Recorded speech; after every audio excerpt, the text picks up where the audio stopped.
Mari kita berdoa. Bapa kami di surga, kami ucap syukur untuk waktu ini. Kami berdoa supaya Engkau melalui Roh Kudus-Mu akan terus memberi pemahaman kepada kami untuk firman-Mu. Biarlah waktu ini bukan saja memahami, menerima, dapat juga kami dengan iman yang Engkau berikan, kami mempraktikkan firman-Mu dalam kehidupan kami. Khususnya kami kembali kepada buku Ulangan. Biarlah semuanya menjadi satu penunjuk pengajaran penting kepada kehidupan kami. Dalam nama Tuhan Yesus kami berdoa. Amin. Amin. Hari ini kita kembali kepada Ulangan yang telah kita tinggalkan sejak bulan Julai, di mana waktu itu kami beralih kepada 1 Korintus. Jadi melalui bahan latihan pemuritan dengan daily living water itu, kita sekarang telah sambung kembali dalam Ulangan. Dan Ulangan pasal 1 dan 12 sampai 12 yang kita telah lihat bersama-sama, memang itu adalah peristiwa di mana Musa memberitahu kepada generasi yang baru itu, yang pertama kali mendengarkan segala peraturan, hukum, pengajaran, apa saja yang kamu yang kita boleh namakan, yang di mana semuanya telah diberikan kepada generasi yang pertama itu, yang keluar daripada Mesir. Jadi sekarang yang kumpulan itu telah meninggal dunia dan kembali kepada generasi yang baru ini. Jadi sebelum generasi yang baru ini untuk memasuki ke tanah perjanjian di bawah pimpinan Yosua, Musa telah memberitahu kepada mengulangi segalanya peraturan ataupun hukum-hukum yang telah diberikan oleh Tuhan kepada orang-orang Israel. Jadi ini adalah satu buku yang tentang ulangan. Kita akan mendengar sekali lagi. Jadi dari sana kita boleh lihat daripada itu Tuhan mau membina satu masyarakat atau satu bangsa yang siap untuk menduduki tanah perjanjian dan tahu caranya macam mana terus hidup sebagai umat pilihannya. Yang taat kepada firman Tuhan diberkati, yang tidak taat kepada firman Tuhan dia akan dikutuk. Jadi inilah yang dikatakan dalam Ulangan. Nah, hari ini kita akan menyambung di Ulangan pasal yang ke-16. Ini adalah dengan topik ingatlah pertolongan Tuhan. Jadi sangat penting. Jadi apa yang telah disediakan kepada orang-orang Israel waktu itu adalah di mana mereka diberikan tiga perayaan yang penting, di mana setiap orang, terutama orang lelaki, yang mereka terpaksa ataupun mereka mesti pergi ke Yerusalem dalam 3 kali dalam 1 tahun untuk merayakan 3 perayaan yang penting itu. Jadi dalam perayaan ini sampainya hari ini masih mereka melakukan untuk memberi satu waktu sebagai peringatan kepada mereka. Dan dalam perayaan itu mereka mengingati pertolongan Tuhan, mereka naikkan ucapan syukur dan mereka merayakan perayaan itu dengan penuh sukacita. Saya percaya setiap suku bangsa sekarang kita pun juga ada perayaan-perayaan yang tertentu, macam pesta penuaian, Christmas, saya itu yang paling penting. Dan di gereja sama juga adanya Jumat Agung, adanya Paskah, dan juga perayaan-perayaan yang penting, perayaan All Saints Day. Dalam perayaan ini ia akan memberi kita satu peluang untuk mengingati kebaikan Tuhan dan juga segala berkat yang telah Tuhan berikan kepada kita. Jadi hari ini kita akan lihat bersama-sama 3 perayaan ini supaya kita diperingatkan sekali lagi dan sentiasa kita akan mengingati bahawa ini penting, di mana Tuhan telah menyelamatkan kita, menolong kita dari dulu, sekarang dan masa yang akan datang. Amin. Yang pertama, kita boleh mengingati pertolongan Tuhan melalui pembebasannya. Perayaan yang pertama adalah perayaan Paskah ataupun lebih dikenali perayaan roti tak beragi, Passover. Jadi ingatlah akan bulan Abib dan rayakanlah Paskah bagi Tuhan Allahmu, sebab dalam bulan Abib itulah Tuhan Allahmu membawa engkau keluar daripada Mesir pada waktu malam. Jadi kita akan lihat apakah yang mereka harus lakukan dalam Paskah dan perayaan-perayaan yang kedua, yang seterusnya itu. Sebab hari ini kita tidak fokus kepada itu. Kalau kita mau tahu, kita boleh lihat dari Imamat pasal yang ke-23. Kita akan lihat secara terperinci apa yang harus dilakukan. Dalam ulangan ini, kita telah dengar dari pembacaan tadi, di mana perayaan Paskah ini adalah menunjukkan waktunya di mana Tuhan telah membawa mereka keluar daripada Mesir. Orang Israel telah bertumbuh dan bertambah dari 70 orang sampainya 2 juta orang dalam waktu yang pendek, di mana dia menjadi satu beragut, menggugat kedudukan orang-orang Mesir. Jadi sebab itu mereka telah dibuat menjadi hamba abdi dan ditindas, dianiaya, dan akhirnya sebab doa seruan mereka, Tuhan telah menghantar Musa dan juga memimpin mereka keluar daripada Mesir. Itu yang dijanjinya sepanjang selama 400 tahun mereka akan tinggal di negara asing, menjadi hamba kepada kerajaan itu. Itu telah habis di mana Tuhan telah datang dan membawa mereka keluar daripada Mesir. Apa yang terjadi kepada itu adalah ada 10 bencana itu, 10 tulah itu yang terakhir adalah tulah di mana Tuhan datang menghadap malaikatnya untuk membunuh, mengambil nyawa setiap yang lahir, adapun sulung, yang pertama itu. Jadi apa yang dapat dibebaskan, apa yang menselamat mereka adalah mereka selain daripada merayakan, mereka ambil tomba, apa juga roti seperti apa yang kita lakukan di gereja tahun lalu, itu Paskah. Masih ingat itu perayaan roti tak peragi? Kita datang bersama-sama, kita makan, ada kambing, ada tulang, ada sayur pahit. Semuanya untuk mengingati bahawa apa yang terjadi dalam kehidupan mereka di Mesir yang menjadi hamba abdi. Jadi semuanya itu dalam pembebasan penyelamatan itu datang waktunya malaikat tidak membunuh anak sulung, adapun yang lahir sulung itu adalah sebab mereka menyapu darahnya domba di teping pintu mereka. Jadi kalau malaikat datang, dia lihat ada darah domba itu, mereka akan mereka akan melewati kawasan itu ataupun rumah itu. Itu kalau English pass over, dia melewati. Itunya di mana itu menjadi satu tanda mulanya Tuhan membebaskan umatnya keluar daripada Mesir, daripada keajaban mereka telah lihat. Yang paling besar, mereka menyeberangi Laut Merah yang telah dipisahkan, yang telah dibuka untuk mereka. Mereka menjaga, Tuhan menjaga mereka. Di Gunung Sinai lah mereka menerima 10 hukum Taurat. Dan lepas tu mereka mulai, hanya lepas 1 tahun, mereka memulai perayaan roti tak peragi, Paskah ini.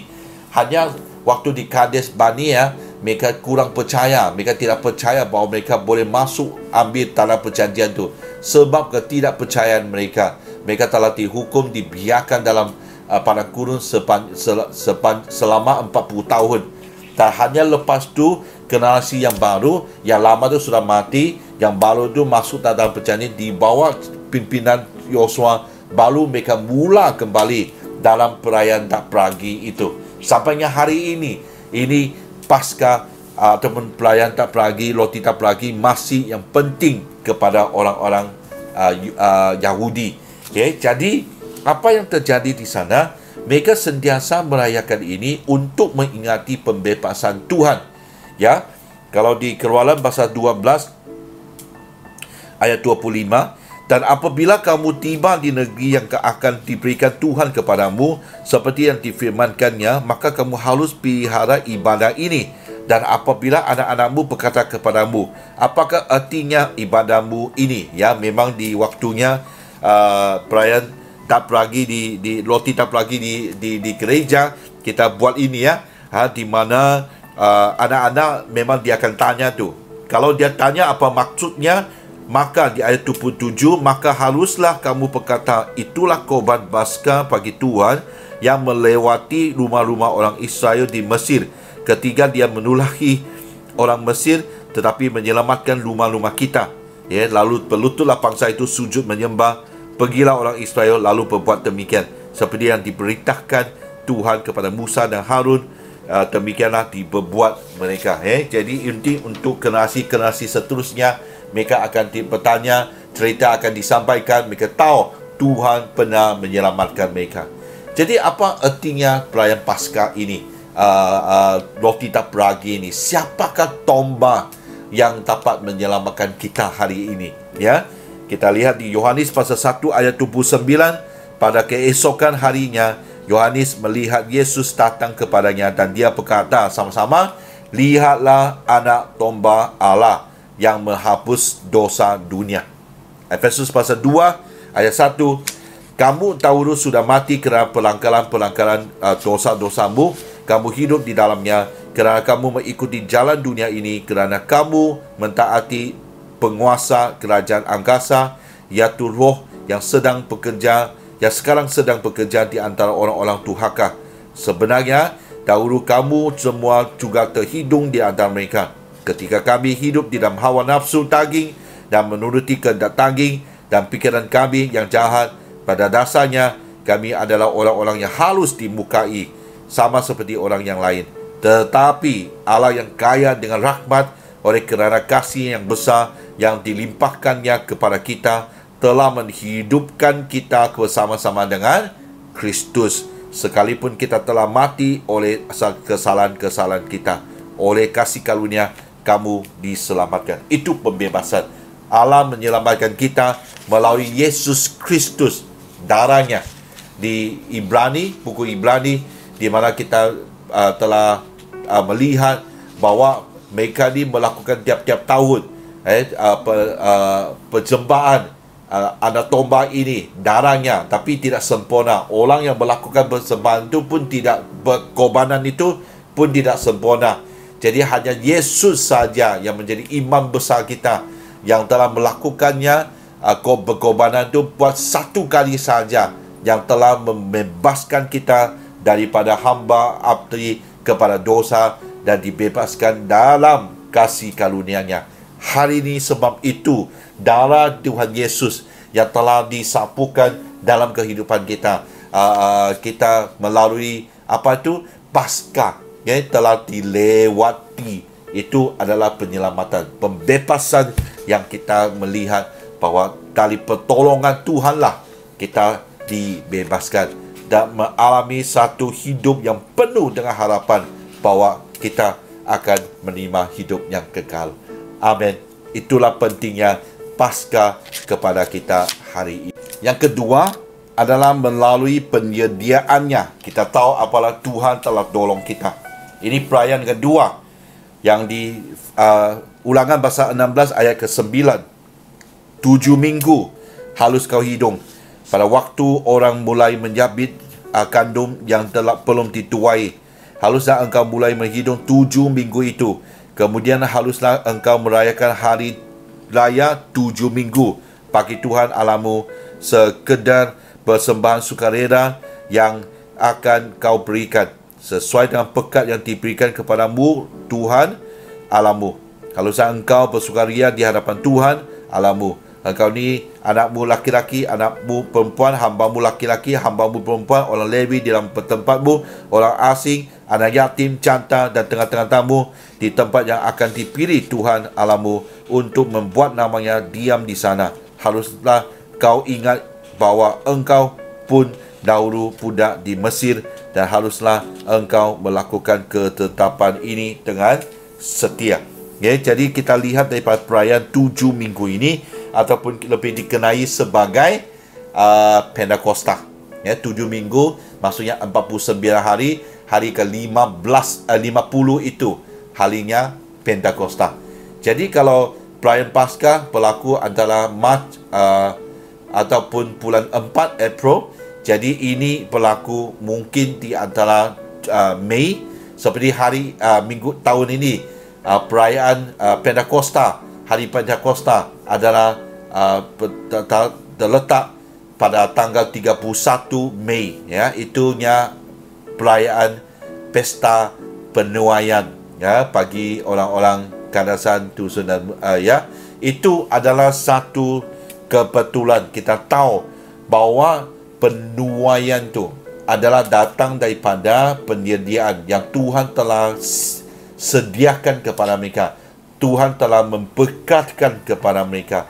Penyediaan ini kita boleh lihat orang-orang itu diberkati daripada penuaian yang ada, dan mereka dapat merayakan dengan sukacita. Dan perayaan ini yang pentingnya adalah di mana bukan sejak kita terima, kita harus juga membawa sekadar apa yang telah Tuhan berkati dan kembalikan kepada Tuhan dalam persembahan sukarela. Ya. Jadi kalau kita lihat daripada Alkitab dari Perjanjian Lama, Roh Kudus telah bekerja daripada Kejadian sampainya di mana Roh datang kepada orang-orang yang tertentu, baik laki ataupun perempuan. Tuhan memberi kuasa kepada mereka untuk melakukannya kehendaknya, dan akhirnya memberi kemuliaan kepada Tuhan. Jadi Roh Kudus di Perjanjian Lama hanya datang sementara untuk peristiwa yang tertentu.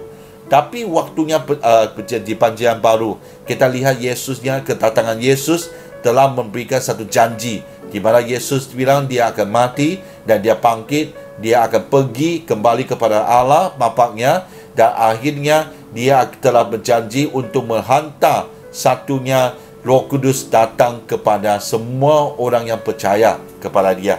Jadi curahan Roh Kudus itu kita boleh lihat dari Kisah Para Rasul pasal 1 ayat 4 hingga 5. Pada suatu hari ketika dia makan bersama-sama dengan mereka, dia melarang mereka meninggalkan Yerusalem dan menyuruh mereka di situ menantikan janji Bapa yang demikian dikatanya, telah kamu dengar daripadaku, sebab Yohanes membaptis dengan air, tetapi tidak lama lagi kamu akan dibaptis dengan Roh Kudus.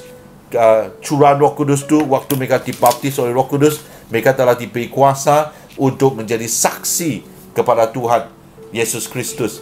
Itunya akhirnya curahan Roh Kudus pada hari Pentakosta membuat rasul-rasul dipenuhi dengan Roh, dan Petrus mulai berkhotbah. Banyak orang terima Yesus, 3,000 ditampakkan kepada kumpulan itu. Akhirnya semuanya menjadi sebuah gereja. Itunya kelahirannya.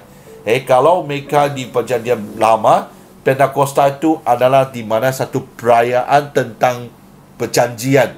Apa yang mereka serahkan kepada Tuhan, apa yang mereka sembahkan kepada Tuhan atas penyediaan apa yang dia berkatkan memberikan kepada mereka. Tapi apa yang kita faham hari ini adalah untuk kita mengingati bahawa itu harinya waktu curahan Roh Kudus, Pentakosta, lahirnya gereja. Dari gerejalah itu diberikan adanya karunia Roh, dan gereja telah mulai melayani, membantu, menolong. Itunya. Jadi dari apa yang telah Tuhan penyediaan, adapun Tuhan yang memberkatkan kepada kita, memberikan kepada kita, kita akan gunakan itu menjadi satu respon. Bukan saja merayakan atas curahan berkatnya, tapi kita juga kembalikan menjadi satu tanda untuk kita mengucap syukur. Waktu yang sama juga kita menolong orang-orang yang dalam kebutuhan di sekeliling kita. Itunya perayaan 7 minggu ataupun Pentakosta.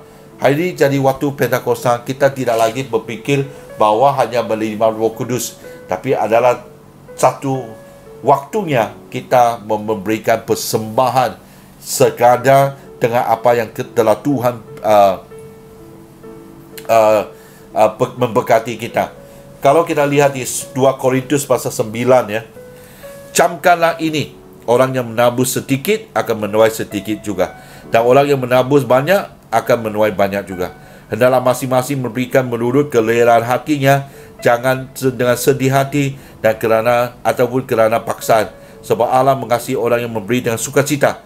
Dan Allah bersanggup melimpahkan segala kasih karunia kepada kamu, supaya kamu senantiasa berkecukupan di dalam segala sesuatu, dan malah kelebihan di dalam pelbagai kebajikan. Sebab ada tertulis, Dia membagi-bagikan, Dia memberikan kepada orang miskin, kebenarannya telah tetap untuk selamanya. Dia yang menyediakan benih bagi penabur dan roti untuk dimakan. Dia juga akan menyediakan benih bagi kamu untuk melipat kali kandangnya dan menumpukan buah-buah kebenaran. Kamu akan diberkaya dalam segala macam kemurahan hati, yang membangkitkan syukur kepada Allah oleh kerana kami. Sebab pelayan kasih yang berisi pemberian ini bukan hanya mencukupkan keperluan-keperluan orang-orang kudus, tetapi melimpahkan ucapan syukur kepada Allah. Dan kamu telah tahan uji dalam pelayan ini. Mereka memuliakan Allah kerana ketaatan kamu dan pengakuan dan Injil Kristus, dan kerana kemurahan hatimu dalam membagikan segala sesuatu dengan mereka dan dengan semua orang. Sedangkan di dalam doa mereka juga merindukan kamu, dan oleh kerana kasih karunia Allah yang melimpah di atas kamu, syukur kepada Allah kerana karunia-Nya yang tak terkatakan itu. Ya, jadi sangat penting ini. Kalau kita tahu Tuhan telah sediakan, Tuhan telah tolong kita dalam perkara untuk memberkati kepada kita, membekaskan kepada kita apa yang cukup untuk kehidupan ini. Kita harus belajar untuk kembalikan kepada Tuhan, supaya itu tanda ucapan syukur itu memberikan kita satu pengajaran bahawa kita taat kepada Tuhan dan ada iman kepada Tuhan, bahawa waktu kita boleh beli, seperti yang saya katakan setiap kali, waktu kita boleh beli, itu menandakan Tuhan telah memberi kepada kita dulu. Amin. Jadi dalam Pentakosta ini kita tahu pertolongan Tuhan dalam penyediaannya kepada gereja dan lahirnya gereja, dan dalam pelayanan itu kita memberkati orang-orang yang dalam kebutuhan, dan waktu yang sama kita naikkan ucapan syukur kepada Tuhan. Amin. Yang terakhir kita boleh tahu dan ingat pertolongan daripada Tuhan adalah melalui kesetiaannya. Perayaan ketiga adalah Hari Raya Pondok Daun. Haruslah kau rayakan 7 hari selamanya. Apabila engkau selesai mengumpulkan hasil tempat pengirikanmu dan tempat pemberasaanmu, haruslah engkau bersukaria pada hari rayamu ini. Engkau ini dan anak-anakmu laki-laki, sebab anakmu perempuan, hambamu laki-laki dan hambamu perempuan, dan orang Lewi, orang asing, orang yatim, cantan di dalam tempatmu. 7 hari namanya harus engkau mengadakan perayaan bagi Tuhan Allahmu di tempat yang akan dipilih Tuhan. Sebab Tuhan Allahmu akan memberkati engkau dalam segala hasil tanahmu dan dalam segala usahamu, sehingga kamu dapat bersukaria dengan sungguh-sungguh. Itu menandakan hari raya pondok ini, Pondok Daun ini menunjukkan Sukut, ya. Itu tempatnya di mana kemah, ya, kemah suci itu. Setiap kali, bukan saja kemah suci, kemah-kemah yang mereka tinggal, sentiasa Allah dalam ketaatannya, kesetiaannya, dalam menjaga, memelihara, melindungi dan membekalkan apa yang cukup kepada mereka selama 40 tahun di padang gurun itu. Mereka tidak pernah putus. Waktunya makan daging, adanya daging datang. Waktunya mereka ada bahaya, Tuhan melindungi. Dan Alkitab malah mengatakan bahawa baju yang mereka pakai itu tidak pernah rosak, tidak pernah goyah, sebab Tuhan menjaga mereka. Jadi orang-orang Yahudi hari ini, mereka membuat perayaan ini di mana mereka akan buat pondok sementara, di rumahkah, di manakah. Mereka tidak lagi semua dibersihkan untuk ke Yerusalem. Tapi perayaan ini memang orang Yahudi akan buat pondok-pondok untuk mengingati pertolongan Tuhan kepada nenek moyang mereka di padang gurun sepanjang 40 tahun itu. Ini sentiasa dilakukan, sama juga untuk memberitahu kepada anak-anak mereka. Jadi kita lihat perayaan Tabragi itu bulan 3 ataupun bulan 4, Pentakosta bulan 5, dan ini perayaan Hari Raya Pondok Tahun adalah di antara September ataupun Oktober. Semuanya ini satu perayaan sangat penting kepada mereka, di mana mereka rehat dan letakkan semuanya untuk datang dalam perayaan.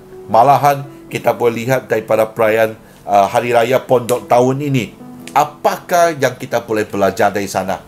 Sebab kalau tak pergi sama Pentakosta, kita sentiasa cakap, tapi ini Hari Raya Pondok tahun kita tidak, jarang kita berbicara tentang ini. Jadi apakah kepentingannya kepada kehidupan kita hari ini? Ya, itu kalau kita boleh lihat di Yohanes pasal 7. Yohanes pasal 7 telah mencatatkan bahawa Yesus pergi ke Yerusalem untuk merayakan Hari Raya Pondok ini. Hari Raya Pondok tahun ini. Jadi dalam perayaan setelah 7 hari, dan pada hari terakhir, iaitu pada puncak perayaan itu, Yesus berdiri dan berseru, barang siapa haus, baiklah dia datang kepadaku dan minum. Barang siapa percaya kepadaku, seperti yang kita katakan oleh kitab suci, dari dalam hatinya akan mengalir aliran-aliran air hidup. Kenapa Yesus cakap begitu? Sebab salah satu apa yang mereka lakukan dalam perayaan ini adalah imamkah ataupun pelayan-pelayan di sana, mereka akan ambil air dari kolam Siloam. Bagi mereka yang pernah pergi Yerusalem, kau tahu tu, kolam Siloam ini, mereka ambil air itu dan membawa ke bait suci, ke rumah Allah. Ya, jadi mereka ambil air ini ke sana mungkin dalam tiap-tiap hari. Saya boleh bayangkan ini yang dilakukan, dan kalau Yesus berada di sana selama sepanjang perayaan itu, pasti dia terlihat, sebab air itu harus diganti ataupun harus diangkat oleh kekuatan manusia dan sebagainya. Jadi Yesus katakan, akulah air kehidupan, dan barang siapa yang minum daripada dia tidak akan haus lagi, sebab dialah adalah air hidup. Air hidup ni bukannya air yang hidup-hidup, tapi bermaksud air itu selalu mengalir. Dia mengalir berterusan, dia tidak akan berhenti. Jadi Yesus telah mengatakan, jadi ia yang menyempurnakan ini. Tidak perlu lagi kau sentiasa ambil air itu, tapi dia dapat melihat bahawa dari Yesuslah orang tidak akan haus lagi. Dari Yesuslah mereka dapat air hidup ini, yang membuat curahan daripada pekat daripada Tuhan sentiasa mengalir dalam kehidupan mereka. Luar biasa. Nah, lepas tu Yesus beralih dan pergi kepada Gunung Zaitun, dan keesokan harinya, dari mana waktu pagi, masih mungkin hanya sangat awal pagi itu, dia kembali ke Yerusalem, di mana waktu itu ada orang bawa seorang pelacur yang ditangkap sebab melakukan keselingkuhan. Mereka mau mencabar Yesus, mau macam mana, mau bunuh dia kah, macam mana. Jadi kau tahulah cerita itu lah. Lepas tu semuanya tinggalkan, tidak ada orang mau menghukum pelacur itu, tapi perempuan tu datang dan tanya Yesus. Yesus katakan, jangan berdosa lagi, pergilah, jangan berdosa lagi. Dan lepas itu, ini maksudnya setelah dia cakap aku adalah air hidup, keesokan ini, di mana waktu itu mungkin masih awal, mungkinnya belum lagi begitu terang, Maka Yesus berkata pula kepada orang banyak di Yohanes pasal 8, katanya, akulah terang dunia, barang siapa mengikut aku, dia tidak akan berjalan dalam kegelapan, melainkan dia akan mempunyai terang hidup. Kenapa? Satu lagi apa yang mereka lakukan adalah mereka akan ambil unggun api, itu mungkin di sekeliling bait Allah untuk menerangi dinding-dinding di bait Allah.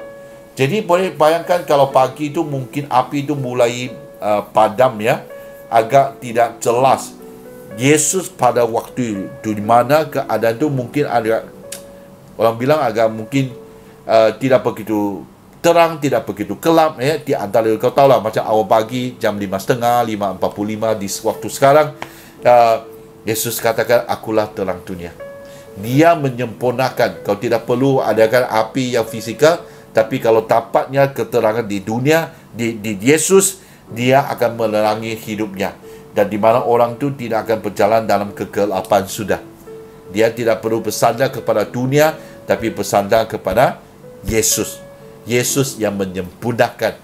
Dari ketaatan tu kita boleh tahu dari dulu macam mana Allah telah tolong mereka, telah memimpin mereka di padang gurun. Allah yang sama tetap berserta dengan mereka dan menjaga mereka. Itulah perayaan ini sangat penting bagi orang-orang Yunani, orang-orang Yahudi, di mana sentiasa Tuhan menunjukkan bahawa dia kesetiaannya yang membuat orang-orang Israel ini dalam keadaan yang baik. Yang akhir, ayat 16, di Ulangan pasal 16 ayat 16, 3 kali setahun setiap orang laki-laki di antaramu harus menghadap hadirat Tuhan Allahmu ke tempat yang akan dipilihnya, yakni pada hari raya roti tak beragi, dan pada hari raya 7 minggu, dan pada hari raya pondok tahun. Janganlah dia menghadap hadirat Tuhan dengan tahan hamba, tetapi masing-masing dengan segala persembahan sesuai dengan pekat yang diberikan kepadamu oleh Tuhan Allahmu. Luar biasa. Tuhan mahu mereka lakukan ini sekurang-kurangnya 3 kali dalam tiap-tiap tahun untuk pergi ke Yerusalem merayakan perayaan ini. Memang sekarang kalau di Yerusalem antara perayaan ini mereka telah menggabungkan, tapi itu adalah satu cuti yang panjang, sekurang-kurangnya 8 hari mereka melakukan semua ini. Jadi pagi hari ini, apa yang penting bagi kita? Kita telah melihat daripada Yesus, pembebasan itu, kita telah diselamatkan daripada Pentakosta. Kita telah diberi Roh Kudus, dikaruniakan Roh Kudus, dan Roh Kudus telah tinggal dan memenuhi kita. Dan juga pada perayaan pondok itu, hari raya pondok tahun itu, menunjukkan bahawa kita sentiasa di dalam jagaan ataupun peliharaan Allah dalam kehidupan kita. Jadi semua ini sangat penting adalah untuk kita melakukannya. Walaupun kita tidak pentingkan 3 perayaan itu, tapi apa yang Tuhan telah berikan kepada kita adalah tiap-tiap minggu. Tiap-tiap minggu itu ibadah ataupun kebaktian hari minggu itu adalah satu perayaan yang di mana kalau mereka hanya 3 kali, kita ini diberikan 52 kali sepanjang tahun untuk diberi peluang datang ke rumah Tuhan dan beribadah. Kita mau menghargai dan gunakan peluang yang diberikan. Seperti sekarang, saya rasa sedih. Sebab kenapa? Baru kita diberikan peluang untuk kembali kepada ibadah di gereja secara fisikal hanya selepas 10 minggu. Sekarang CMCO, gereja ditutup sekali lagi. Kita hilang peluang itu sekali lagi. Tak tahu sampai bila baru kita boleh kembali lagi kepada gereja. Sebab itunya diberi peluang yang diberi, di mana kita mesti mau datang ke gereja secara fisikal untuk beribadah. Itu perayaannya seperti perayaan yang kita katakan tadi. Kita dapat datang beribadah, menaikkan pujian, mendengar firman Tuhan dalam doa dan juga jamuan kudus. Kita dapat mengingati bahawa Yesus yang telah mati untuk kita, dari roti itunya tubuhnya, dari anggur itunya darahnya. Sentiasa dalam ibadah 1,5 jam tu ke sukacita, perayaan, dan juga kita juga mau membawa persembahan kita dalam berpuluhan, dalam adapun persembahan sukarela, kita kembalikan kesyukuran itu kepada Tuhan. Sangat penting, saudara-saudari. Jangan hilangkan peluang itu. Saya tahu memang ada yang mungkin tidak boleh atas sebab-sebab yang tertentu. Memang tidak boleh datang. Sebab adanya SOP yang telah menentukan. Bagi mereka yang boleh, jangan kita lepaskan peluang ini. Setiap kali saya lihat gereja itu tidak penuh, walaupun saya tahu bukannya semua orang yang tidak boleh datang, hanya kita memilih tidak datang. Kalau mengikut arahan Tuhan, mereka itu terutama anak lelaki mesti pergi ke Yerusalem. Apa sejak keadaan mesti ke Yerusalem untuk merayakan 3 perayaan itu. Mereka terpaksa tinggalkan bisnes mereka, meninggalkan mungkin keluarga mereka dan sebagainya untuk orang bilang mungkin berhijrah. Mereka pergi ke Yerusalem untuk beribadah, merayakan perayaan tu. Hari ini di sini mereka tu mungkin 1 bulan, berjalan yang sangat jauh, bahaya juga. Hari ini kebanyakan kita mungkin 5 hingga 10 minit boleh sampai ke gereja sudah. Dan ambillah peluang itu, saudara-saudari. Jangan takut, ya. Kalau di gereja saya rasa lebih selamat daripada di luar. Bukan kalau di gereja kau cakap sejak SOP itu sangat ketat tu. Kita langsung tidak ada peluang untuk sentuh yang lain. Kita mematuhi SOP itu. Tapi yang heran, kadang-kadang kita boleh pergi mungkin jamuan ataupun tempat-tempat yang lain. Waktu saya tanya, mereka bilang, apa boleh buat? Tak ada pilihan. Jadi, sejak bilakah gereja menjadi satu pilihan? Ya. Jadi, saya mendorong kita semua. Yang boleh, anda mesti kembali ke gereja untuk melakukan kebaktian secara fizikal itu. Apa saja yang perlu anda lakukan, mesti kembali ke gereja secara fizikal dan naikkan perayaan dan memberikan persembahan. Dan itunya kita sentiasa diperingati bahawa Tuhan telah tolong kita melalui pembebasannya, penyediaannya dan juga kesetiaannya. Amin. Ambillah dan siapkan diri, ambilkan peluang itu, di mana waktunya diumum kembali, gereja akan dibuka kembali. Datanglah dalam perayaan tiap-tiap minggu itu. Amin. Saya berharap ini adalah satu pengajaran penting bagi kita semua, untuk kita mengingati pertolongan Allah dalam kehidupan kita. Amin. Mari kita berdoa. Bapa kami di surga, kami ucap syukur atas berkat-Mu, di mana firman Tuhan sekali lagi mengingati kami bahawa Tuhan Engkau baik, Engkau sentiasa mencurahkan pertolongan-Mu kepada kami. Bapa kami berdoa, biarlah semua ini dapat dipraktikkan ke dalam kehidupan kami, supaya kami akan terus bersandar kepada-Mu. Iman kami akan bertambah sebabnya adanya Tuhan dalam kehidupan kami. Kami serahkan semua ini dalam tangan-Mu Tuhan. Dalam nama Tuhan Yesus kami berdoa. Amin. Amin.